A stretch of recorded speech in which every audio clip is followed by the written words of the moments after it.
मैं संजय पारासर, चुन्नू पंडित, राष्ट्रीय हिंदी मासिक पत्रिका सनराइज स्ट्रीट का चीफ एडिटर हूँ एवं रहस्य माया लखनऊ का संपूर्ण भारत का रिपोर्टर हूँ।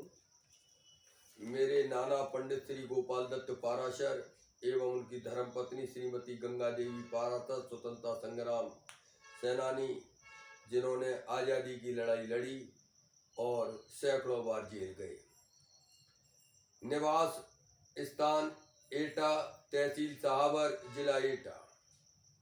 तिहाड़ जेल, एटा जेल, कई जेलों में उन्होंने यात्राएं झेली और देश को आज़ाद कराने में महत्वपूर्ण योगदान दिया। घर बर्बाद किया हुआ। मेरी माँ का जन्म भी जेल में हुआ, जिनका नाम क्रांति हुआ। आज विगत 35 वर्षों में जब से देश आज़ाद हुआ है, ये मात्र 6 वर्षों में जब से मोदी, योगी, अमित शाह राज का इस देश में आगमन हुआ है, भ्रष्टाचार का केंद्र बिंदु यहाँ सभी सरकारें रही हैं, यहाँ भी भाजपा की सरकारें हैं। या ये है, ये जनता की कोई समस्या का समाधान नहीं हो रहा।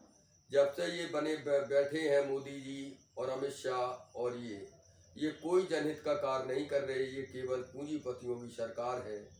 यहाँ एक और किसान आंदोलन, नोटबंदी, जीएसटी, कोरोना, किस तरीके की समस्याएं इस देश में उत्पन्न हुई, इन सब का जीता जागता प्रमाण नरेंद्र मोदी एवं भाजपा सरकार है, जिन्होंने जनता की किसी समस्या का समाधान नहीं किया और जनता दिन पर दिन परेशान होती रही। नरेंद्र मोदी कितने बड़े झूठ के माहिर खिलाड़ी हैं। रामलीला मैदान पर बोलते हैं कि डिस्ट्रिक्ट सेंटर हमारे देश में नहीं है।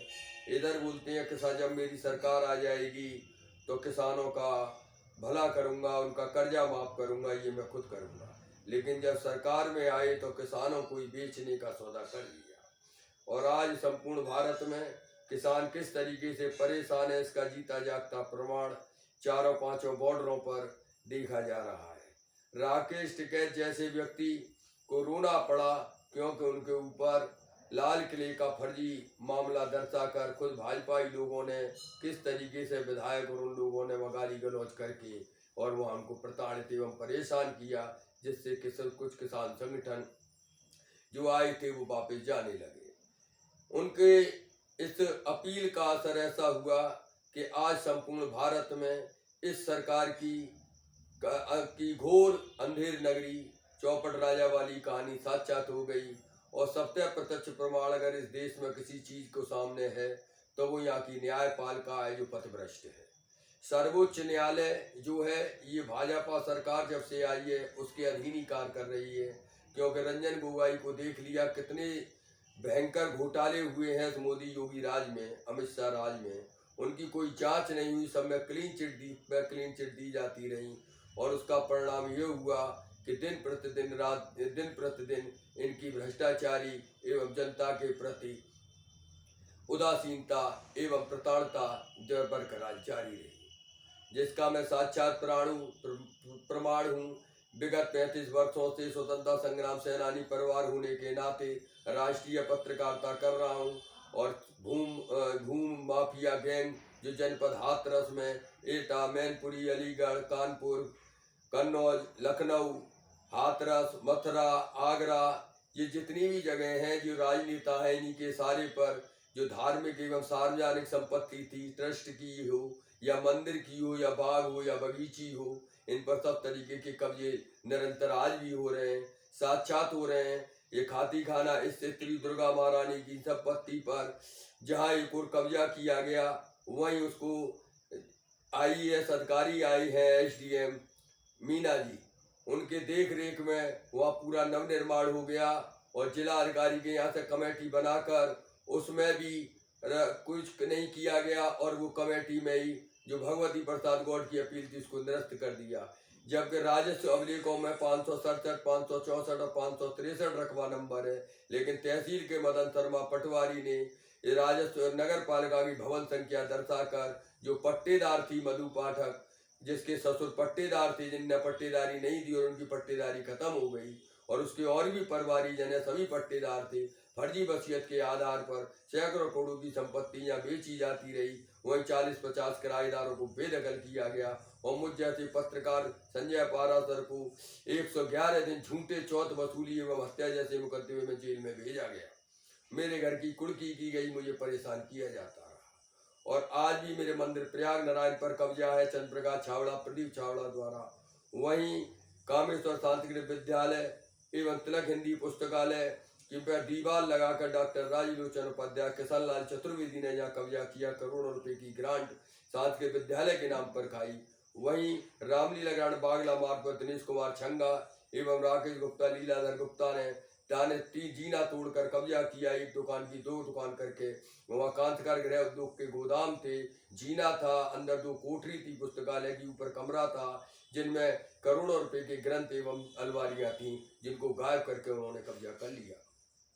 क्योंकि संजय पाराशर के ऊपर यानी मेरे ऊपर कई दर्जन मुकदमे एवं आपराधिक मामले दर्ज कराए जाते रहे। मेरे मंदिर प्रयाग नारायण की संपत्ति इस पर, इससे मुझे परेशान होकर हाथरस छोड़ के बम्बई भागना पड़ा और जब मैं वहां से लौट कर आया 2009 में, हाथरस छोड़ के मैं 2016 में जब वापस आया तो मेरी सभी संपत्तियों पर पुलिस प्रशासन एवं न्यायपालिका के संरक्षण में उन्हीं भूमाफिया द्वारा कब्जा निरंतर था और आज भी है।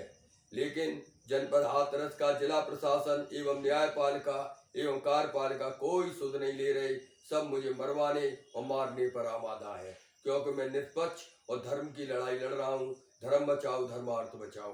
अभी 19/7/2017 को भूमकर्ता रामलीला ग्राउंड पर बैठा था, जो मेरी मांगे मांगे जाने पर रामवीर उपाध्याय, हरिशंकर माहौर विधायक दोनों ने आश्वासन दिया।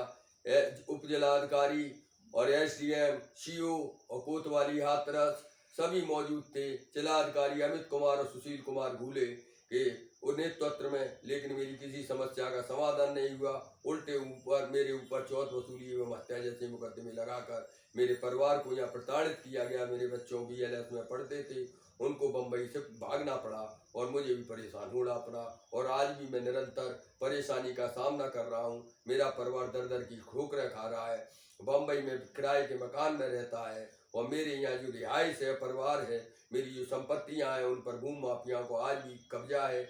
जो मैंने मेरी रजिस्टर्ड डाक सभी जजों के यहाँ, जज, सुप्रीम कोर्ट, हाई कोर्ट, राष्ट्रपति, प्रधानमंत्री, मुख्यमंत्री, प्रमुख सचिव, EGP, DGP सभी को दी गई, लेकिन किसी ने मेरी समस्या का समाधान नहीं किया। सभी चैनलों वालों को मैंने रिपोर्ट दी, सबको रजिस्ट्री की है, कोई कार्रवाई नहीं हुई है। जहाँ एक और किसान आंदोलन में किसान पीड़ित हैं, वहीं मैं भी पीड़ित हूँ तथा मेरे साथ भी इस तरीके का व्यवहार एवं वो न्याय संगत प्रक्रिया नहीं अपनाई जा रही। माननीय सर्वोच्च न्यायालय के मुख्य न्यायाधीश बिल्कुल गूंगे बनकर बैठे हुए हैं, उनको साक्षात ये दिख नहीं रहा कि नरेंद्र मोदी या ये अमित शाह और योगी करते कुछ है, कहते कुछ है, करते कुछ है। जनता की किसी समस्या का समाधान नहीं हो रहा। मेरा माननीय सर्वोच्च न्यायालय से विनम्र निवेदन है, जहाँ एक और किसानों की समस्या है, वहीं युवाओं की समस्या है, बेरोजगारी, भ्रष्टाचारी, ये किस तरीके की है, इसका मैं साक्षात प्रमाण हूँ। हजारों मामले ऐसे हैं जो आपके कार्यालय में संजय पाराशर द्वारा रजिस्ट्री किए भेजे हुए हैं और आपके द्वारा भी कोई सुनवाई न करना और मेरी कंप्लेंटों को वापस भेज देना, PIL में दर्ज न करना।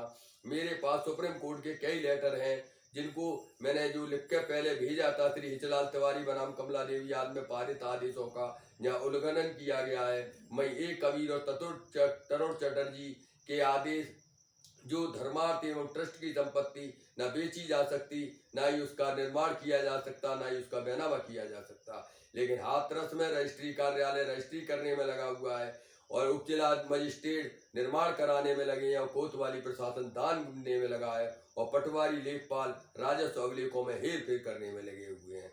यही मेरी जनहित एवं न्यायहित में माननीय सर्वोच्च न्यायालय से अपील है कि अपनी निगरानी में ये मेरे द्वारा जितने भी प्रकरण हैं इनकी निष्पक्षता से जांच करा ली जाए, जिसमें 1000 से ऊपर अधिकारी और नेताओं का जनपद हाथरस में कितना बड़ा गोलमाल है, इसकी साक्षात आपके सामने प्रमाण आ जाएगा।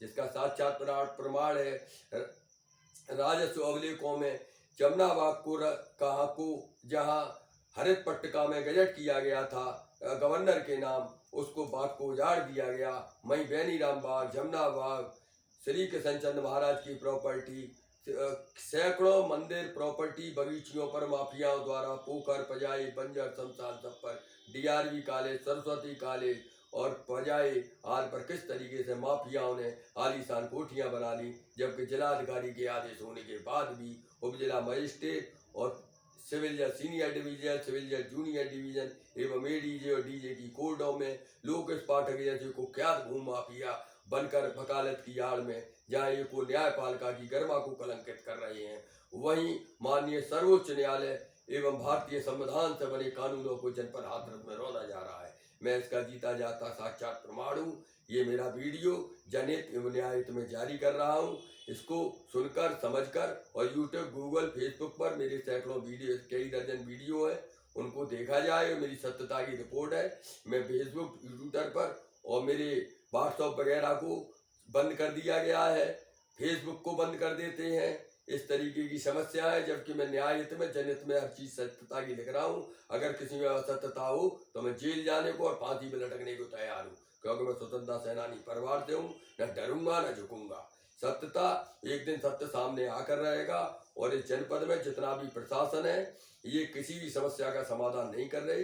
अतः जनहित एवं न्यायहित में मैं संजय पाराशर, मेरी हत्या की साजिश रची जा रही है। कृपया मुझे न्याय की अपेक्षा में, जब उत्तर प्रदेश में कांग्रेस की सरकार आएगी जब ही न्याय मिलेगा। जब से उत्तर प्रदेश से कांग्रेस का राज खत्म हुआ है, ये चोर उठाई गिरोह की पार्टियां आई है, सपा, बसपा और भाजपा, जब से देश का विनाश हुआ है। मैं जनहित में, न्यायहित में माननीय राहुल गांधी, प्रियंका गांधी, सोनिया गांधी से विनम्र निवेदन करता हूँ, मुझे जनहित एवं न्यायहित में मेरी आवाज उठाने की कृपा करें। जय हिंद, जय भारत, वंदे मातरम।